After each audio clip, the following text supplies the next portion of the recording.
अच्छी और सच्ची खबरों की शुरुआत में सबसे पहले बात बाबा बागेश्वर धाम के पीठाधीश्वर धीरेन्द्र शास्त्री की, जिनकी एकता यात्रा का आज ओरछा के रामराजा मंदिर में समापन हो गया। 160 किलोमीटर की ये पदयात्रा छतरपुर के बागेश्वर धाम से 21 नवंबर को शुरू हुई थी, जिसका मकसद समाज में फैले भेदभाव, छुआछूत और जात पात को मिटाना है। यात्रा के समापन पर भी धीरेन्द्र शास्त्री ने अपनी इसी संकल्प को फिर से दोहराया।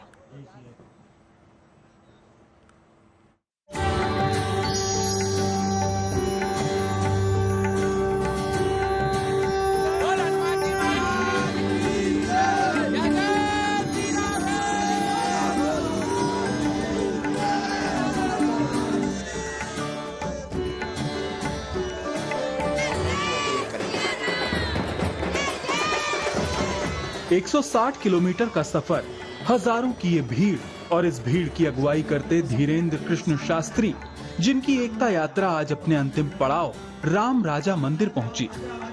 तो धीरेन्द्र शास्त्री और उनके अनुयायियों का उत्साह देखते ही बना। न किसी चेहरे पर थकान नजर आई और न पांव में पड़े छालों का दर्द दिखाई दिया, बल्कि यात्रा के सफल समापन की खुशी से लोग अभिभूत नजर आए। श्रद्धालुओं के जोश को देख के आप अंदाजा लगा सकते हैं कि इस यात्रा के समापन पर भी भक्तों का उत्साह जोश उतना ही है जितना यात्रा के पहले दिन था। धीरेन्द्र शास्त्री की ये यात्रा 21 नवंबर को बागेश्वर धाम से शुरू हुई थी, जो 9 दिनों तक अलग अलग शहर, कस्बों और गांवों से होती हुई ओरछा पहुंची। इस दौरान इस यात्रा का न सिर्फ जगह जगह जोरदार स्वागत हुआ, बल्कि राजनीति, कला और धर्म से जुड़े लोगों का भरपूर समर्थन भी मिला। यात्रा समापन के मौके पर ओरछा से आई ये तस्वीरें इस बात की गवाही दे रही हैं। धीरेन्द्र शास्त्री ने बहुत श्रम किया। अब तक के दरबार लगाते थे, भूत प्रेतों को भगाते थे, अब जातिवाद भूत प्रेत को भगाने का काम मैं इनको दे रहा हूं। इस खास मौके पर धीरेन्द्र शास्त्री ने राम राजा मंदिर में दर्शन कर संकल्प सिद्ध के लिए प्रभु श्री राम का आशीर्वाद दिया। दरअसल धीरेन्द्र शास्त्री ने ये पदयात्रा समाज में फैले भेदभाव, छुआछूत और जात पात को मिटाने के मकसद से निकाली थी। और आज जब यात्रा का समापन हुआ तो उन्होंने फिर से अपने इसी संकल्प को दोहराया, वो भी हजारों लोगों की मौजूदगी में। आज हम संकल्प ले रहे हैं कि जब तक इस देश में भेदभाव और छुआछूत मुक्त नहीं हो जाएगा और हिंदू जग नहीं जाएगा, सड़कों पर आ नहीं जाएगा, तब तक गांव गांव में हम सब भारत के जाएंगे। एक दिन पहले ही गुड न्यूज टुडे से बातचीत में धीरेन्द्र शास्त्री ने इस बात के संकेत दिए थे कि वो फिर से ऐसी पदयात्रा कर सकते हैं। आज यात्रा के समापन पर उन्होंने इस बात का ऐलान भी कर दिया कि उनकी अगली पदयात्रा 2025 में वृंदावन से लेकर दिल्ली तक होगी, जिसके लिए उन्होंने अभी से लोगों को तैयार रहने की अपील कर दी है। इस बीच धीरेन्द्र कृष्ण शास्त्री ने बड़ी घोषणा की है। उन्होंने साफ कर दिया है कि हिंदू एकता के लिए ये भले ही उनकी पहली पदयात्रा थी जो आज समाप्त हो गई हो, लेकिन वो यहाँ रुकने वाले नहीं हैं। उन्होंने ये साफ कर दिया कि आने वाले दिनों में वो धाम पर कम रहेंगे, बल्कि देश के अलग अलग हिस्सों में जाकर के छुआछूत हो, भेदभाव हो या फिर जात पात की बात हो, कुल मिलाकर देखा जाए तो इस हिंदू एकता यात्रा के जरिए धीरेन्द्र कृष्ण शास्त्री ने अब एक तरीके से अपने लक्ष्य को साफ कर दिया है। अब उनका लक्ष्य धाम में बैठ करके दरबार लगाने से कहीं ज्यादा देश में एकता लाने का है, जिसकी घोषणा उन्होंने अपनी पहली हिंदू एकता यात्रा के समापन पर कर दी है, इसी राम राजा की नगरी ओरछा में। कैमरामैन अमरीश के साथ अविशपाल सिंह, ओरछा। आगे बढ़ते हैं, बात करेंगे मौसम की। नवंबर का महीना खत्म होने वाला है, लेकिन ठंड का जैसे असर उत्तर भारत के मैदानी राज्यों में दिखना चाहिए वैसा नजर नहीं आ रहा। जबकि पहाड़ी राज्यों की बात करें, जैसे कि जम्मू कश्मीर, हिमाचल प्रदेश, उत्तराखंड में बर्फबारी के बाद लगातार तापमान में गिरावट देखने को मिल रही है। श्रीनगर में आज की रात इस सीजन की सबसे ठंडी रात रिकॉर्ड की गई, जहां न्यूनतम तापमान महसूस किया गया 2.1 डिग्री सेल्सियस। घाटी के अन्य हिस्सों में भी तापमान 0 के करीब या फिर उससे नीचे पहुंच चुका है।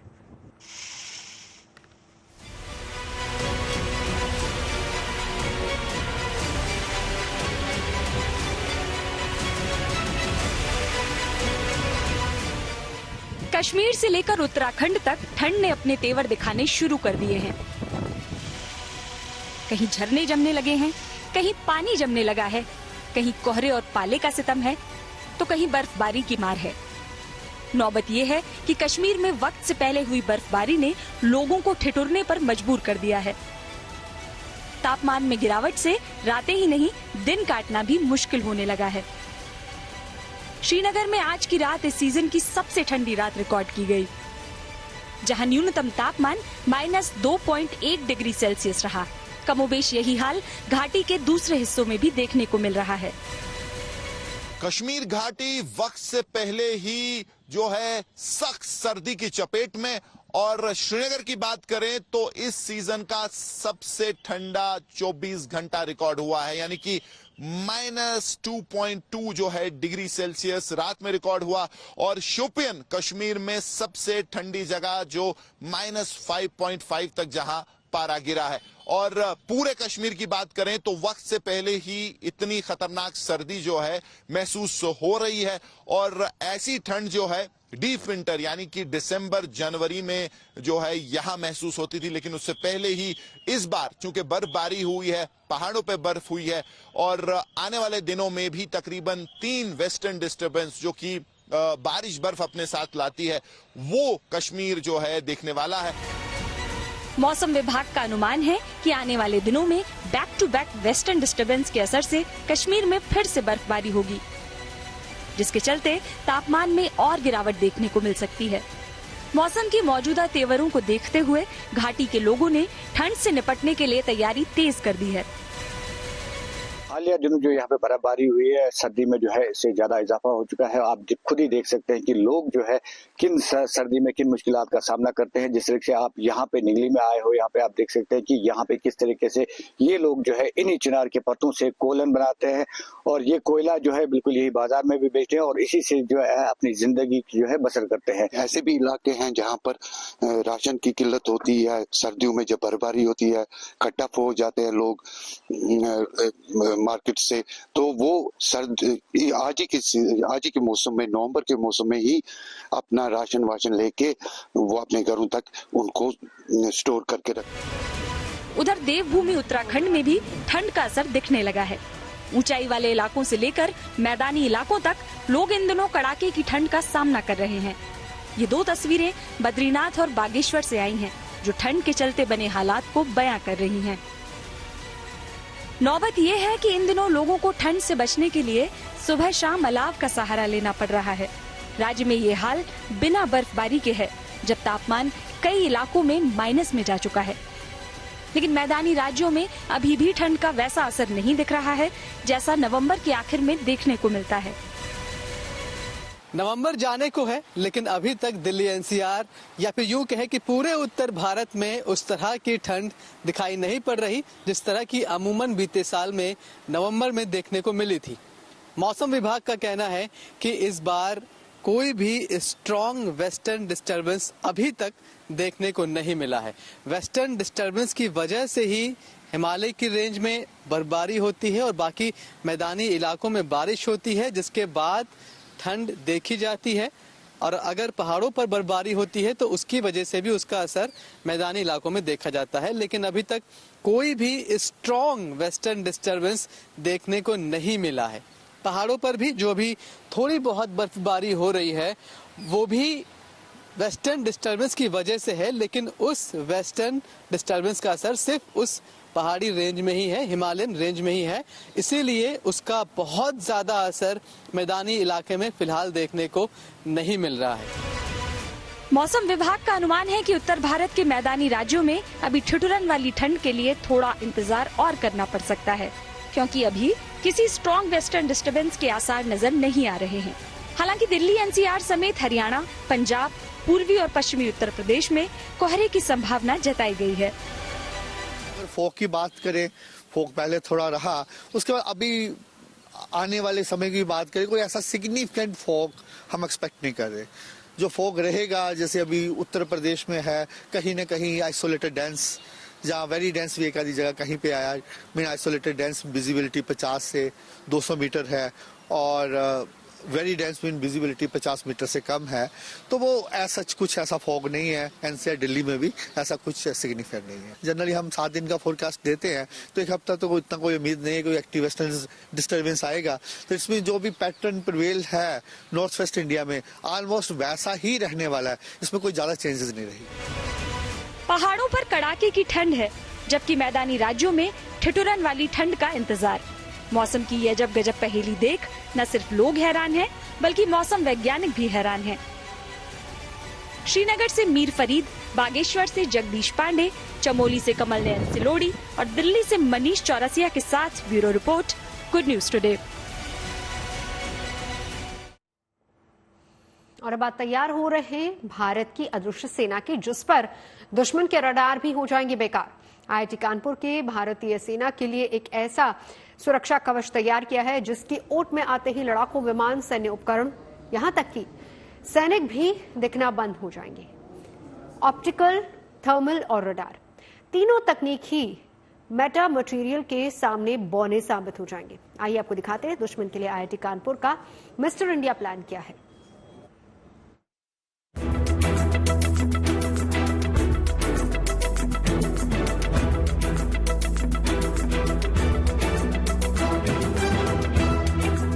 आईआईटी कानपुर में बेहद साधारण दिखने वाली ये शीट भारतीय सेना की कई मुश्किलों को चुटकियों में सुलझा सकती है। हमारे जवानों को दुश्मन सेना की नजर में आने की चिंता अब नहीं सताएगी। दुश्मन के रडार, सैटेलाइट इमेज, इंफ्रारेड कैमरों, ग्राउंड सेंसर और थर्मल इमेजिंग भी काम नहीं आएगी।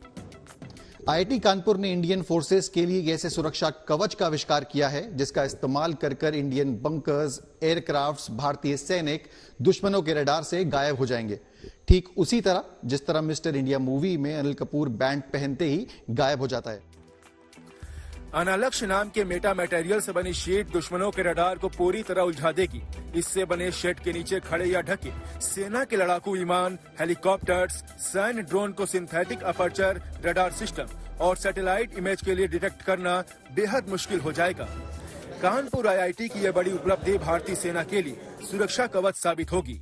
सबसे पहले मैं आपको दिखाऊंगा कि ये जो दो ऑब्जेक्ट्स यहां पर लगे हैं, जिसे आप रिसीवर्स, रिफ्लेक्टर्स बोल सकते हैं, इसके बीच आते ही कोई भी ऑब्जेक्ट रेडार पे आ जाएगा, इंटरसेप्ट हो जाएगा और उस रीडिंग में दिखाने लगेगा कि वह रेडार पे है। यहां पर मैं आपको दिखाऊंगा कि ये रेडार का एक पार्ट है। ये जो उपकरण है, इस रीडिंग में आप जो देखते हैं वो आपको दिखाता है कि कैसे जो ऑब्जेक्ट है वो दुश्मनों के रडार पे है या नहीं। अभी सामान्य रीडिंग पे अगर मैं आपको बोलूं, जब अनालक्ष्य का प्रयोग नहीं हो रहा है, तो ये जो लाइन है ये गोल्ड स्टैंडर्ड की, इंटरनेशनल स्टैंडर्ड की लाइन है।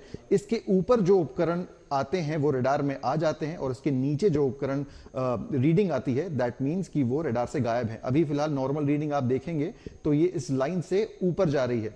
अब अपने मैं कैमरा पर्सन से रिक्वेस्ट करूंगा और यहां पर जो लोकल स्टाफ है उनसे भी रिक्वेस्ट करूंगा कि अनालक्ष्य को इस रडार में लाया जाए ताकि रीडिंग क्या है वो आपके सामने आए। आप देखेंगे यहां पे अनालक्ष्य जो कि एक शीट है, इसको रडार्स और रिफ्लेक्टर्स के बीच में रखा गया है। अब यहां पर अगर आपको मैं रीडिंग दिखाऊं तो आपको मैं रीडिंग के जरिए दिखाना चाहूंगा कि कैसे ये इस लाइन के नीचे चला गया है। दैट मीन्स कि कोई भी अनालक्ष्य ओढ़कर ऑब्जेक्ट अगर रेडार के बीच में आएगा तब भी वो इस लाइन को पार नहीं करेगा, मतलब रेडार के नीचे रहेगा। मेटा मटेरियल से बनी यूनिफॉर्म में सैनिकों को थर्मल स्कैनर से डरने की जरूरत नहीं है। सामने दिखाने पाए कि कैसे नेकेड फॉर्म में सामने एक जो अनालक्ष्य की शीट है वो लेके कोई खड़ा है और इसका यहां पर मशीन में क्या इस्तेमाल हो रहा है। मशीन पे अगर आप देखेंगे तो ऊपर का जो आपको ऑब्जेक्ट है, जो बॉडी है, वो बॉडी टेम्परेचर के हिसाब से वो स्क्रीन पे आपको दिखेगी। दैट मीन्स कि वो नॉर्मल कोई इंसान देख सकता है। अब धीरे धीरे जब वो कोई शीट ऊपर करेगा तो आप यहां पर स्क्रीन पे देखेंगे, ये किसी चमत्कार से कम नहीं है कि ये रेडार से और नॉर्मल लोगों की नजर से गायब हो जाएगा। इंफ्रा की जो टेक्निक है ये, इस पे आप अगर देखेंगे तो यहाँ पे ऑब्जेक्ट जो है वो गायब हो गया है। मेटा मटेरियल से बने कवर या टेंट के नीचे रखे गए सैन्य उपकरणों को भी इंटरसेप्ट करना लगभग नामुमकिन हो जाता है। ऐसे नॉर्मली एयरक्राफ्ट का सन शेल्टर्स जो पार्क होते हैं ऐसे ही होते हैं, मगर वो एयरक्राफ्ट जो है सन शेल्टर के अंदर या तो सन शेल्टर दिखाई देता है या रडार के द्वारा उसके अंदर एयरक्राफ्ट भी कभी कभी दिखाई देता है, depends on the sun shelter का स्ट्रक्चर, एंड उसका एंट्रेंस द्वारा भी दिखाई देता है। तो हम लोगों ने इसका ये उपयोग प्रोजेक्ट किया है जो बहुत ज़रूरत भी है, जो अनालक्ष्य का जो शीट ऊपर से मेटामेटेरियल शीट ऊपर से डालने से ये इसका रडार सिग्नेचर बहुत कम हो जाएगी। 2010 से इस तकनीक पर काम चल रहा था। 2018 में मेटा मटेरियल को टेक्सटाइल उत्पाद के तौर पर पेटेंट के लिए आवेदन भी किया गया था, जो अब जारी हो चुका है, जिसके बाद से IIT कानपुर मेटा तत्व नाम की एक स्टार्टअप कंपनी के साथ मिलकर मेटा मटेरियल से जुड़े प्रोडक्ट्स को तैयार कर रही है, जिससे भारतीय सेना को अपनी और अपने उपकरणों की सुरक्षा करने में काफी मदद मिलेगी। ये टेक्नोलॉजी जिसमें कि हम बता रहे हैं कि हमारे जो आर्मी के जितने या वायुसेना के जो भी जो टैंक है या मिसाइल सिस्टम है या एंटी लॉन्चर सिस्टम है, उनको अगर हमको कहीं पे ऐसी जगह पे रखना है जिससे कि ये रडार डिटेक्शन अवॉइड हो सके, तो उन जगह पे ये टेक्नोलॉजी बड़ी कारगर है। IIT कानपुर के स्थापना दिवस पर लगी डिफेंस स्टार्टअप प्रदर्शनी में भी इस मेटा मटेरियल का प्रदर्शन हुआ था, जिसे काफी सराहना मिली थी। कानपुर से सिमर चावला के साथ bureau report, good news today. अब बात दुनिया के सबसे बड़े मेले महाकुंभ की करते हैं। जनवरी में लगने जा रहे इस मेले को लेकर युद्ध स्तर पर तैयारियां की जा रही हैं। मेले को सफल बनाने के लिए यूपी सरकार ने इस बार स्वच्छता और ग्रीन महाकुंभ का संदेश दिया है। मेला क्षेत्र में साफ सफाई का जिम्मा उठाने वाले सफाई कर्मियों को सम्मानित किया गया है। साथ ही उन्हें स्वच्छता मित्र बीमा योजना का सर्टिफिकेट दिया गया है। देखिए रिपोर्ट। बीमा प्रमाण पत्र वितरण का अनुरोध। सभी को बीमा कवरेज प्रदान किया जा रहा है माननीय मुख्यमंत्री जी के कर कमलों से। प्रयागराज में यूनिफॉर्म किट, लाइफ जैकेट और कई सरकारी योजनाओं का लाभ पाने वाले ये सफाई कर्मी बेहद उत्साहित हैं महाकुंभ में अपनी जिम्मेदारियों को निभाने के लिए। दरअसल जब सीएम योगी के हाथों इन सफाई कर्मियों को स्वच्छता मित्र बीमा योजना का सर्टिफिकेट दिया गया तो खुशी और संतुष्टि का भाव इन सभी के चेहरों से साफ झलक रहा था। सम्मान कार्यक्रम में महाकुंभ से जुड़े इन सफाई कर्मियों की सुरक्षा बीमा सर्टिफिकेट ही नहीं बल्कि कई और सरकारी योजनाओं का लाभ दिया जा रहा है, जिसके तहत 2 लाख रुपए की जीवन बीमा योजना से इन लोगों को जोड़ा गया है। इस बार के महाकुंभ के सफल आयोजन के लिए स्वच्छता और स्वास्थ्य पर खास फोकस है। ऐसे में साफ सफाई के काम में जुटे इन कर्मचारियों का भी खास ख्याल रखते हुए सरकार स्वच्छ कुंभ कोष के माध्यम से इनके बच्चों के लिए मेला क्षेत्र में प्राथमिक स्कूल चला रही है। बच्चों के लिए बढ़िया सुविधाएं हैं, पढ़े लिखे का, खाना पीना, कपड़ा लत्ती, किताबें सब मिलती है, मिल रहा है। बीमा भी मिल रहा है। बीमा मिला 2 लाख का दिया है मुख्यमंत्री। पहले के जमाने में कोई किसी को नहीं देख पाता था, कौन प्रधानमंत्री को नहीं देख पाता था, न सीएम का देख पाता था। अब तो सब लोग देखते हैं, जाते हैं, सम्मान भी करते हैं हमारा। बहुत बहुत धन्यवाद दे रहे हैं अपने मुख्यमंत्री और प्रधानमंत्री जी को। अच्छा, बीमा भी मिल रहा है? जी सर, 2 लाख का बीमा भी मिला है, तो मुख्यमंत्री जी अपने हाथों से सम्मानित किया है। सम्मान भी हमको मिला है, बहुत अच्छा लगा सर। अच्छा, बच्चों का भी भविष्य अच्छा चल रहा है, पढ़ाई कर रहे हैं बच्चे, स्कूल भी अच्छा है, कॉपी सब मिल रही है वहीं से। ये सब बहुत अच्छे तरीके से, बहुत अच्छे से हमारा मान सम्मान किया। रहने की भी व्यवस्थाएं बढ़िया है, पानी, लैट्रिन सब कुछ हम लोग को बगल बगल मिल रहा है। पहले से अब की बहुत सही है। अब काम कैसे दिल लगा करेंगे? अब दिल लगा के काम करेंगे। दरअसल प्रयागराज में होने वाले महाकुंभ को भव्य और दिव्य बनाने और साथ ही यहाँ की समृद्ध संस्कृति को दुनिया तक पहुँचाने के लिए यूपी सरकार हर स्तर पर तैयारियां कर रही है। ऐसे में इस बार स्वच्छ और स्वस्थ महाकुंभ बनाने का मिशन भी है। इसके लिए जहां मुख्यमंत्री योगी अपनी पूरी टीम को स्वच्छता का संकल्प भी दिलाते दिखे, तो वहीं महाकुंभ को साफ सुथरा रखने में खास भूमिका निभाने वाले इन सफाई कर्मियों का सम्मान भी इसी दिशा में उठाया गया एक सराहनीय कदम है। प्रयागराज से आनंद राज के साथ bureau report, good news today. Mumbai का रुख करते हैं। जलवायु परिवर्तन के संकट की आहट के बीच वहां स्कूली बच्चों को प्रकृति से जोड़ने की एक अनोखी पहल की जा रही है। यहां बच्चों को पेड़ पौधों के बारे में बताया जा रहा है। कोशिश यही है कि बच्चों को तमाम पेड़ और पौधों की विशेषताओं से रूबरू कराया जाए और बच्चों को पर्यावरण के प्रति जागरूक किया जाए। देखिए मुंबई से हमारे संवाददाता धर्मेंद्र रुंबे की ये रिपोर्ट। पर्यावरण को बढ़ावा देने के लिए और पेड़ पौधों के बारे में बच्चों को जानकारी देने के लिए एक भव्य तरीके से यहाँ पर इंतजामात किए गए हैं। और देखिए, स्कूल में पढ़ने वाले छोटे छोटे बच्चे एक बड़ी संख्या में पहुंचे हुए हैं और कुछ देर पहले ही सारे ही पेड़ पौधों का जायजा लिया, बकायदा उसके बारे में जानकारी ली। अरे आप लोग इतना शांत क्यों खड़े हैं? एक बार चीज करिए। क्या बात है, देख रहे हैं एक बड़ी तादाद। चलिए इनसे पूछते हैं कि क्या कुछ इन्होंने सीखा। अच्छा बेटे, आपसे शुरू करते हैं कि यहाँ पर मैंने देखा बकायदा कतार में गए, बहुत सारे पेड़ पौधे लगे थे, कैसा लगा आपको? अच्छा लगा। सबसे अच्छा पौधा कौन सा लगा? गुलाब का अच्छा लगा। उसके बारे में पढ़ा आपने? उधर बोर्ड भी लगे थे? हाँ, पढ़ लिया। बढ़िया। आप कुछ कहना चाहेंगे? आपको कैसा लगा बेटे? मेरे को बहुत अच्छा लगा। ऐसे हमेशा आप आते रहते हो? हाँ, आते रहते हो। अच्छा ठीक है, आप भी कुछ बोलेंगे? अच्छा ये बताइए, दुनिया भर के वहाँ बोर्ड लगे थे बहुत सारे, वहाँ पे नींबू का भी झाड़ लगा हुआ था ना, उसके बारे में पढ़ा आपने? हाँ, और ये मेरा एक्सपीरियंस भी बहुत अच्छा था। एक्सपीरियंस बहुत अच्छा लगा। आप कुछ कहेंगे? हाँ, आपने देखा सारी चीजें, कैसा लगा वातावरण देख करके? अच्छा लगा। अच्छा, पर्यावरण अच्छा लगता है आपको? पेड़ पौधे अच्छे लगते हैं? हाँ। अच्छा, कुछ लोग पीछे भी खड़े हैं, आप लोगों को ठीक ठाक लगा? अच्छा, कुछ एक नया एक्सपीरियंस आता है, राइट? यस। एक बार जरा फिर से एक बार हिप हिप हुर्रे हो जाए, हिप हिप। क्या बात है। अच्छा ये बताइए, आपको कौन से पेड़ पौधे अच्छे लगे? मुझे मिर्ची के अच्छे लगे। तो उसके बारे में जानकारी पूरी पता चल गई आपको? हाँ। कैसे उगता है? पहली बार देखा क्या? नहीं, मैंने बहुत बार देखा है। बहुत बार देखा है, लेकिन यहाँ का एक्सपीरियंस कुछ अलग है, राइट? हाँ। ओके, ये देखिए, घर पे भी उगाए हैं। घर पे भी उगाया? कितने पेड़ पौधे उगाए हैं? बहुत सारे उगाए हैं। आप ख्याल रखते हो उनका? हाँ। अच्छा, आपको अच्छा लगते हैं ये सारी चीजें? हाँ। ओके, और कौन बोलेगा, कौन बात करेगा? आप बताओ, आपने देखा बच्चे? हाँ। क्या सबसे अच्छा कौन सा जानकारी आपको मिली? फ्रूट।